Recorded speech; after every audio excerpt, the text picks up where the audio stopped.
Welcome back, dear friends. We have been studying about the degrees of comparison, and so far we have completed our discussion on positive degree and comparative degree. Now it is time to move towards the most important and the third type of degree of comparison, that is superlative degree. Okay, ಇಲ್ಲಿ ನೋಡ್ರಿ ಶಬ್ದ superlative ಇಲ್ಲೇ ನಮಗೆ ಗೊತ್ತಾಗ್ತದೆ. The word super itself is the indicator here. Super ಅಂತಂದರೆ ಇದು highest ಅಂತ, ಇದಕ್ಕಿಂತ ಮತ್ತೆ ಇನ್ನೊಂದು ಹೈಯೆಸ್ಟ್ ಇಲ್ಲ. This is the ultimate. Super ultimate ಅಂತೇವಲ್ಲ, that is the way we use this degree of comparison, superlative degree. ಇದನ್ನು ಯಾವಾಗ ಬಳಸ್ತೀವಿ? ಫಸ್ಟಿಗೆ ಪಾಸಿಟಿವ್ ಡಿಗ್ರಿ ಯಾವಾಗ ಬಳಸಿದ್ವಿ? ಒಂದು ವಸ್ತುವನ್ನು ಎಕ್ಸ್ಪ್ಲೇನ್ ಆರ್ ಡಿಸ್ಕ್ರೈಬ್ ಮಾಡುವಾಗ, ವರ್ಣನೆ ಮಾಡುವಾಗ. ಕಂಪ್ಯಾರೇಟಿವ್ ಯಾವಾಗ ಯೂಸ್ ಮಾಡಿದ್ವಿ? ಎರಡು ವಸ್ತುಗಳ ನಡುವೆ ಹೋಲಿಕೆ ತೋರಿಸಿಕೊಡುವಾಗ. ಈಗ ಇದನ್ನು ಎರಡಕ್ಕಿಂತ ಜಾಸ್ತಿ ವಸ್ತುಗಳ ಬಗ್ಗೆ ಹೇಳುವಾಗ, ಎರಡಕ್ಕಿಂತ ಜಾಸ್ತಿ ಯೂನಿಟ್ಸ್ಗಳನ್ನು ಕಂಪೇರ್ ಮಾಡುವಾಗ ನಾವು ಸೂಪರ್ಲೇಟಿವ್ ಡಿಗ್ರಿಯನ್ನು ಬಳಸ್ತೇವೆ. ಅತ್ಯುತ್ತಮ ಅಂತೇನು ಹೇಳ್ತೇವಲ್ಲ, ಹೈಯೆಸ್ಟ್, ಬ್ರೈಟೆಸ್ಟ್, ಕಾಸ್ಟ್ಲಿಯೆಸ್ಟ್, ಇವೇನು ಯೂಸ್ ನಾವು ಮಾಡ್ತೇವೆ ಶಬ್ದಗಳನ್ನು, all these are in this category, that is superlative degree. So this is used when we compare more than two persons, things and places, etc. ಏನು required condition? The things that you are comparing here in superlative degree should be more than two, compulsorily. ಎರಡಕ್ಕಿಂತ ಹೆಚ್ಚು, ಎರಡು ಅಲ್ಲ, ಎರಡಕ್ಕಿಂತ ಹೆಚ್ಚು, compulsorily it should be 3 and more than 3. Always. This is the highest degree of quality or quantity. For example, you see there, Sanjay is the best cricket player in the team. ಇಲ್ಲಿ ನೋಡ್ರಿ, ಭಾಳ important ನಾವು ಒಂದು ಇಲ್ಲಿ ಗುರ್ತು ಮಾಡ್ಕೊಳ್ಳೋದು ಏನು ಅಂತಂದರೆ, ಒಂದು ಗ್ರೂಪ್, ಒಂದು ಟೀಮ್. ಆ ಟೀಮ್ ಅಂತಂದರೆ ಎರಡಕ್ಕಿಂತ ಜಾಸ್ತಿ ಮೆಂಬರ್ಸ್ನೇ ಇರ್ತಾರೆ. ಎರಡಿದ್ರೆ ಅದಕ್ಕೆ ನಾವು ಕಪಲ್ ಆರ್ ಪೇರ್ ಅಂತ ಹೇಳ್ತೀವಿ, ಇಂಗ್ಲೀಷ್ನಲ್ಲಿ ಜೋಡಿ ಅಂತ ಹೇಳ್ತೀವಿ. But group or team is more than 2. So Sanjay is the best cricket player in the team. Pedha is the sweetest of all sweetmeats. Arun is the tallest boy in the class. Seema is the brightest student of the batch. What we do here? We take a bunch, we take a group with similar quality and then we pick out the best. ಒಂದು group of items, ಒಂದು 10 ವಸ್ತುಗಳಿವೆ. ಆ 10 ವಸ್ತುಗಳ ನಡುವೆ ಒಂದು common ಆದ ಒಂದು quality decide ಮಾಡಿ, ಆ ಕ್ವಾಲಿಟಿಯಲ್ಲಿ ಯಾವುದು ಇಡೀ ಗುಂಪಿಗೆ ಅತಿ ಶ್ರೇಷ್ಠವಾಗಿದೆಯೋ ಅದನ್ನು ನಾವು ಸಿಲೆಕ್ಟ್ ಮಾಡ್ತೇವೆ. ಈ ಥರ ಇದ್ದಾಗ we use superlative degree. Sanjay is the best cricket player in the team ಅಂದಾಗ ಅದು ಒಂದು ಟೀಮ್ ಇದೆ, it is quite known, and the team has cricket players. ಅವರಲ್ಲಿ ಯಾರು ಮಿಕ್ಸ್ಡ್ ಪ್ಲೇಯರ್ಸ್ ಇಲ್ಲ, ಒಂದು ಫುಟ್ಬಾಲರ್, ಒಬ್ಬ ಬ್ಯಾಡ್ಮಿಂಟನ್ ಪ್ಲೇಯರ್ ಇಲ್ಲ. It is a team of cricket players. ಆ ಕ್ರಿಕೆಟ್ ಪ್ಲೇಯರ್ಸ್ ಅನ್ನೋದು ಒಂದು ಸಾಮಾನ್ಯವಾದ ಗುಣ. ಆ ಗುಣ, ಕಾಮನ್ ಸಾಮಾನ್ಯವಾದ ಗುಣ ತಗೊಂಡು ನಾವು ಇಡೀ ಟೀಮ್ನಲ್ಲಿ ಯಾರನ್ನ ಪಿಕ್ ಮಾಡಿದ್ವಿ? ಸಂಜಯ್ ಅನ್ನುವ ಒಂದು ಕ್ರಿಕೆಟರ್ನ. Are you understanding this? So out of the team Sanjay is the best cricketer. Pedha is the sweetest of all sweetmeats. Imagine a box of sweets. ಅದರಲ್ಲಿ ಉಂಡಿ ಇದೆ, ಶಂಕರಪಾಳಿ ಇದೆ, ಆಮೇಲೆ ಬರ್ಫಿ ಇದೆ, ದೆನ್ ಯು ಹ್ಯಾವ್ ಬಾಲುಷಾ ಇದೆ, ಪೇಢಾ ಇದೆ. ಈ ಎಲ್ಲದರೊಳಗೂ ಕಾಮನ್ ಇರೋದೇನು? Quality, sweetness. All of these are sweet food items. Out of all these sweet food items, peda is the sweetest, or gulab jamun is the sweetest. Pedha is the sweetest of all sweetmeats. This should be very commonly known to all of you, that the quality should be same. Parameter of measurement should be the same. ಈಗ ಒಂದು ಗುಂಪನ್ನು ತಗೊಳ್ರಿ, ಜನರ group ತಗೊಳ್ರಿ. ಆ ಗ್ರೂಪ್ನಲ್ಲಿ ಒಂದೇ ಪ್ಯಾರಾಮೀಟರ್ದಿಂದ ನೀವು ಅಳಿಬೇಕು ಯಾವಾಗಲೂ. We should decide which parameter we are considering for comparison. Arun is the tallest boy in the class. ಕ್ಲಾಸ್ನಲ್ಲಿ ಹುಡುಗರಿದ್ದಾರೆ, ಆ ಹುಡುಗರ ಗುಂಪಿನಲ್ಲಿ ಹೈಟ್ ಈ ಫ್ಯಾಕ್ಟರ್ ನಾವು ಹಿಡ್ಕೊಂಡಾಗ Arun is the number 1. Superlative ಅಂದಾಗ it always speaks about number 1, first, highest, toppest. This is superlative degree, and that toppest, the highest should be in a group. Seema is the brightest student of the batch. Okay, ಒಂದು joke ಇದೆ ಇದಕ್ಕೆ. ಒಂದಿನ ಹುಡುಗ ಸಣ್ಣ ಹುಡುಗ ಇರ್ತಾನೆ. ಅವ ಮನೆಗೆ ಹೋಗಿ ಹೇಳ್ತಾನೆ ಅಪ್ಪಾಗ, ಅಪ್ಪ ಇವತ್ತು ನಾನು ರೇಸ್ನಾಗ ಫಸ್ಟ್ ಬಂದೆ. ಅಪ್ಪ ಕೇಳ್ತಾನೆ, ಹೌದು ಮಗ, ಭಾರಿ ಆತಲ್ಲ, ನಡಿ ನಿಂಗೆ ಚಾಕ್ಲೇಟ್ ಕೊಡಿಸ್ತೀನಿ. ಖುಷಿಲೇ ಹೋಗ್ತಾನೆ ಮಗ ಅಪ್ಪನ ಜೋಡಿ. ತನಗೆ ಬೇಕಾಗಿದ್ದ ಚಾಕ್ಲೇಟ್ ಕೊಡಿಸ್ಕೊಳ್ತಾನೆ ಅಪ್ಪ ಅವ್ರ ಕಡೆ. ವಾಪಸ್ ಬರೋವಾಗ ಅಪ್ಪ ಕೇಳ್ತಾನೆ, ಹೌದು ರೇಸ್ನಾಗ ಎಷ್ಟು ಜನ ಇದ್ರಪ್ಪ? ಅವಾಗ ಅವ ಹೇಳ್ತಾನೆ, ಒಬ್ಬನೇ ಇದ್ದೆ, ನಾನೇ ಫಸ್ಟ್ ಬಂದೆ, ನಾನೇ ಲಾಸ್ಟ್ ಬಂದೆ ಅಂತ ಹೇಳ್ತಾನೆ. ಫಸ್ಟ್ ಅಂತ ಹೇಳೋದಾದರೆ ಅಲ್ಲಿ ಸುಮಾರು ಜನ ಇರಬೇಕಲ್ಲಿ. ಸೆಕೆಂಡ್ ಇರಬೇಕು, ಯಾವನೊಬ್ಬನ ಥರ್ಡ್ ಬರ್ತಾನೆ, ಯಾವನೊಬ್ಬನ ಫೋರ್ತ್ ಬರ್ತಾನೆ, ಯಾವನೊಬ್ಬ ಫಿಫ್ತ್ ಬರ್ತಾನೆ.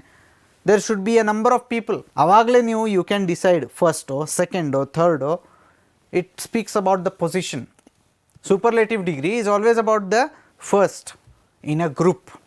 Seema is the brightest student of the batch. Students' intelligence is the parameter used here, and Seema stands number 1 in this parameter. So she is the brightest student of the batch. We have to always study degrees of comparison, keeping all the 3 in comparison with each other. Now look at the examples of adjectives, how they are used in 3 degrees of comparison. Positive degree ನಲ್ಲಿ ಒಂದು ಗುಣ ವಿಶೇಷಣ ಯಾವ ಥರ ಬಳಸ್ತೀವಿ, ಕಂಪ್ಯಾರಿಟಿವ್ನಲ್ಲಿ ಯಾವ ಥರ ಬಳಸ್ತೀವಿ, ಮತ್ತು ಸೂಪರ್ಲೇಟಿವ್ನಲ್ಲಿ ಯಾವ ಥರ ಬಳಸ್ತೀವಿ ಅದನ್ನು ಸ್ವಲ್ಪ ನಾವು ನೋಡೋಣ. Sweet, sweeter, sweetest. I give you the example. Dharwad peda is sweet. Dharwad peda is sweeter than kunda. Dharwad peda is the sweetest of all the sweetmeats. Sweet, sweeter, sweetest. Tall, taller, tallest. Small, smaller, smallest. Tiny, tinier, tiniest. He is a tiny boy. He is a tinier boy than the other one. He is the tiniest of all the boys in the classroom. Bright, brighter, brightest. Sharp, sharper, sharpest. Big, bigger, biggest. Strong, stronger, strongest. Heavy, heavier, heaviest. Mighty, mightier, mightiest. Broad, broader, broadest. Good, good ಬಂದಾಗ immediately ತಲೆಗೆ ಬರೋದು gooder, goodest. But that is not the way. Good positive degree, ಅದರ comparative degree better, ಅದರ superlative degree best. Good, better, best. Thin, thinner, thinnest. Much, more, most. Pretty, prettier, prettiest. ಈ ಥರ we use adjectives in these 3 degrees of comparison. So you saw these examples of various adjectives, how we use them in the 3 degrees of comparison. ಇನ್ನು ಕೆಲವೊಂದಿಷ್ಟು ಬರ್ತವೆ where we cannot add est or er. ನಾವು comparative degree ನೋಡಿದಾಗ we added er, tall ಇದ್ದಿದ್ದಕ್ಕೆ er add ಮಾಡಿ taller ಮಾಡಿದ್ವಿ. Superlative ಬಂದಾಗ est add ಮಾಡಿ ಟಾಲೆಸ್ಟ್ ಮಾಡಿದ್ವಿ. ಆದರೆ there are some words where you cannot add er or est because the word becomes difficult to pronounce. Beautiful ಅನ್ನೋ ಶಬ್ದಕ್ಕೆ ಬ್ಯೂಟಿಫುಲ್ಲರ್, ಬ್ಯೂಟಿಫುಲ್ಲೆಸ್ಟ್ ಅಂತ ಬಳಸೋದಿಲ್ಲ. ಅವಾಗ ಏನು ಮಾಡ್ತೀವಿ, ಯಾಕೆ ಹಂಗೆ ಮಾಡ್ತೇವೆ ಅದು ಹೇಳ್ತೀನಿ. ಸಿಲೆಬಲ್ ಅಂದರೆ ಶಬ್ದ ಸಮುಚ್ಚಯ, ಪದ ಅಲ್ಲ. ಪದ ಅನ್ನೋದು different. How many sounds you create in a word, that we call as syllables. For example, heavy is 2 syllabled word. He-vi. Sweet, sweet, 1 syllable. Strong, 1 syllable. Mighty, mighty, mighty, 2 syllable. 2 syllable words iddaga, did you understand the division, what I mean by syllable? It is the smallest sound unit. ka ಗುಣಿತ ಕಲ್ತಿರಿ. ಕ plus ಅ ಅಂದರೆ ಕ, ಕ plus ಆ ಅಂದರೆ ಕಾ. These are syllables.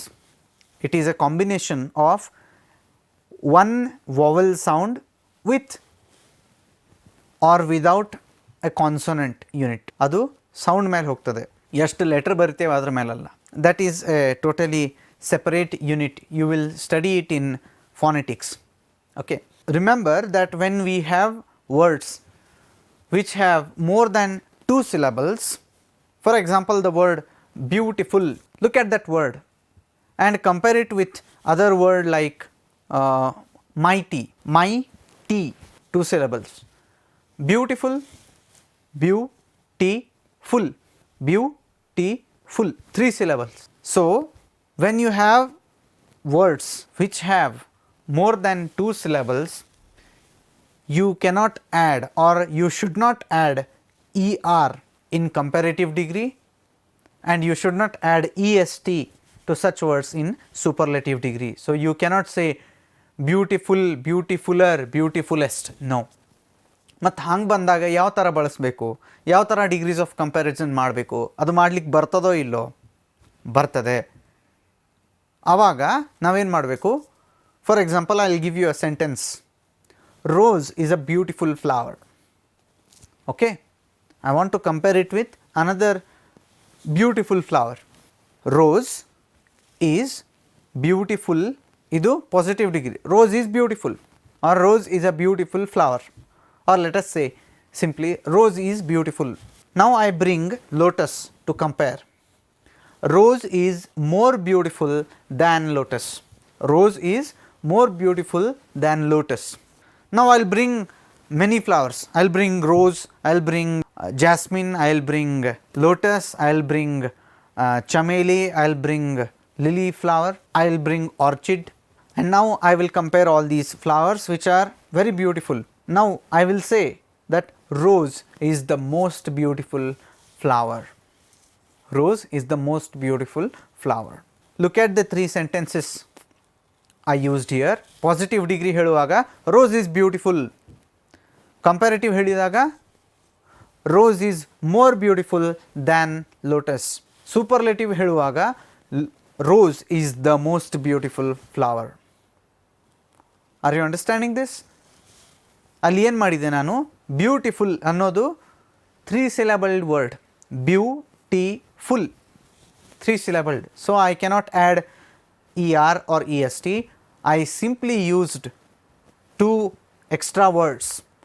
Comparative degree ಮಾಡುವಾಗ more beautiful ಅಂತಂದೆ, ಆಮೇಲೆ superlative ಮಾಡುವಾಗ most beautiful ಅಂತ ಅಂದೆ.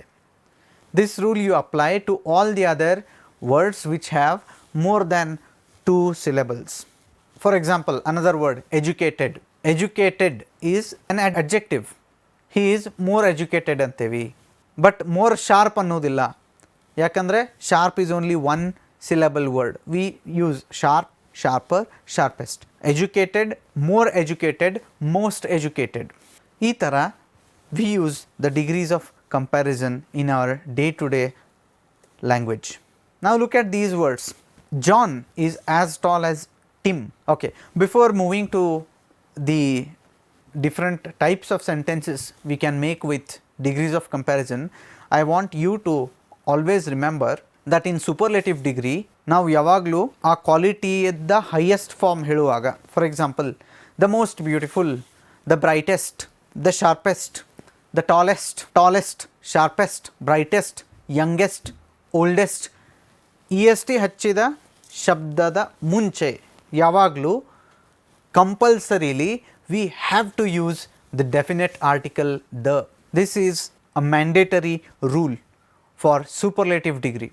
Eiffel Tower is the highest tower in the world, the highest. Amoeba is the smallest animal, the smallest. The should be used compulsorily in superlative degree. Than should be used compulsorily in comparative degree. Rose is more beautiful than lotus. Than is compulsory in comparative degree. Remember these rules and try to create sentences on your own using various adjectives in all the 3 degrees of comparison.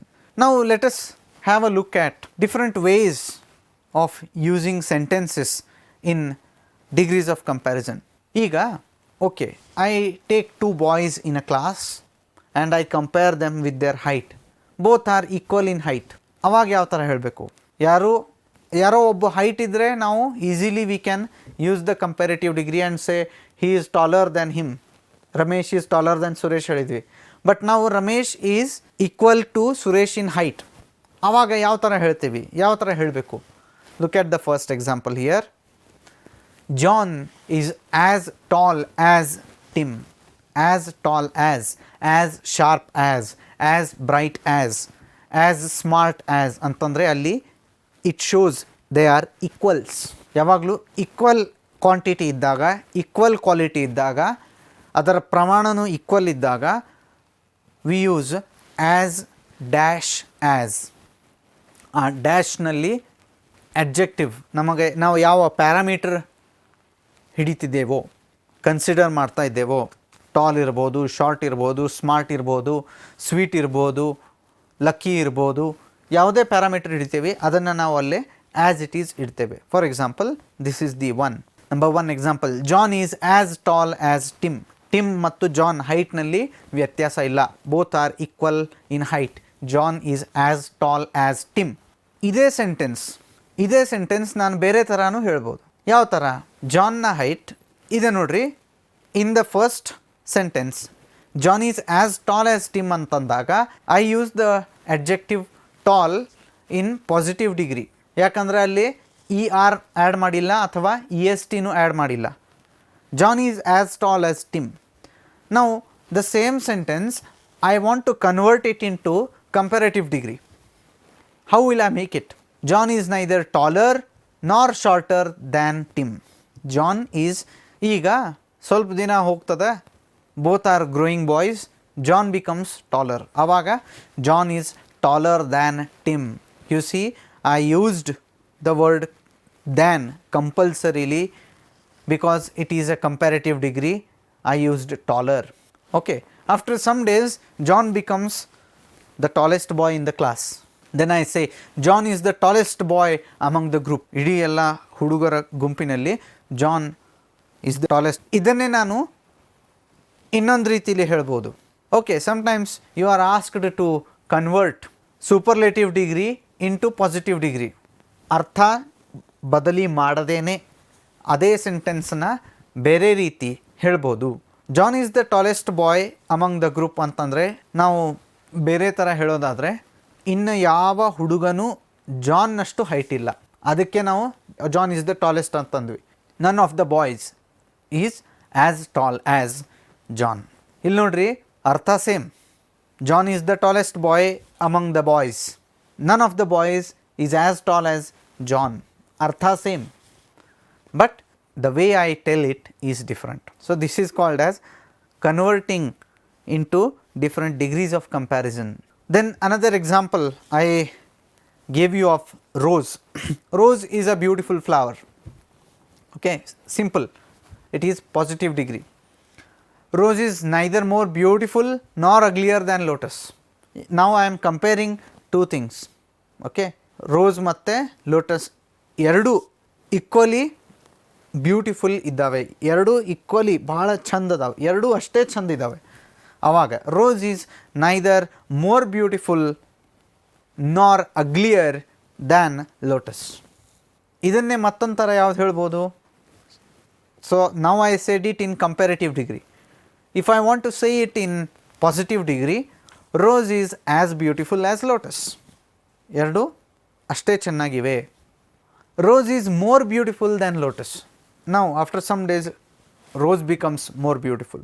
Rose is more beautiful than lotus. Now this is comparative degree. Rose is the most beautiful flower. ಇಡೀ ಹೂವಿನ ಗುಚ್ಛದಲ್ಲಿ ಗುಲಾಬಿ ಹೂ ಅತಿ ಸುಂದರವಾದದ್ದು, ಅತ್ಯಂತ ಸುಂದರವಾದದ್ದು, ಅದಕ್ಕೆ ಸಾಟಿ ಇಲ್ಲ. ಈ ಥರ ಹೇಳುವಾಗ rose is the most beautiful flower. ಅದನ್ನೇ ಇನ್ನೊಂದು ಥರ ಹೇಳ್ಬೋದು, none of the flowers is as beautiful as rose. I am just converting the word, the adjective word from one degree to another. ಅದು ಕನ್ವರ್ಟ್ ಮಾಡಬೇಕಾದ್ರೆ ಅದರ ಹಿಂದೆ ಮುಂದೆ ಕೆಲವೊಂದಿಷ್ಟು ಶಬ್ದ ಹಚ್ಚಬೇಕಾಗ್ತದೆ. For example you see there rose is the most beautiful flower. ಇದು superlative degree. ಇದನ್ನು ನಾನು ಪಾಸಿಟಿವ್ ಡಿಗ್ರಿಯಲ್ಲಿ ಹೇಳೋದಾದರೆ ಆ ಮೋರ್ ಅನ್ನೋ ಶಬ್ದ ತೆಗಿಬೇಕು. ಅದನ್ನು ತೆಗಿಬೇಕಾದ್ರೆ ಇನ್ನೊಂದು ಆ್ಯಡ್ ಮಾಡಿದರೆ ತಾನೇ ಅದು ಪಾಸಿಟಿವ್ ಡಿಗ್ರಿ ಅಂತ ಹೇಳ್ಬೋದು. None of the flowers is as beautiful as rose. ಬೇರೆ ಯಾವ ಹೂವು ಕೂಡ ಗುಲಾಬಿ ಹೂವಷ್ಟು ಚಂದಿಲ್ಲ.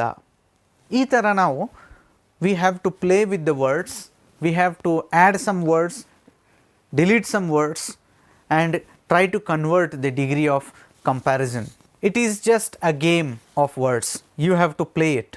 Take some adjectives of your own, try making sentences on your own, try converting them into the 3 degrees of comparison and enjoy the game of words. That is all for this lecture, and I conclude my lecture series on degrees of comparison. Thank you.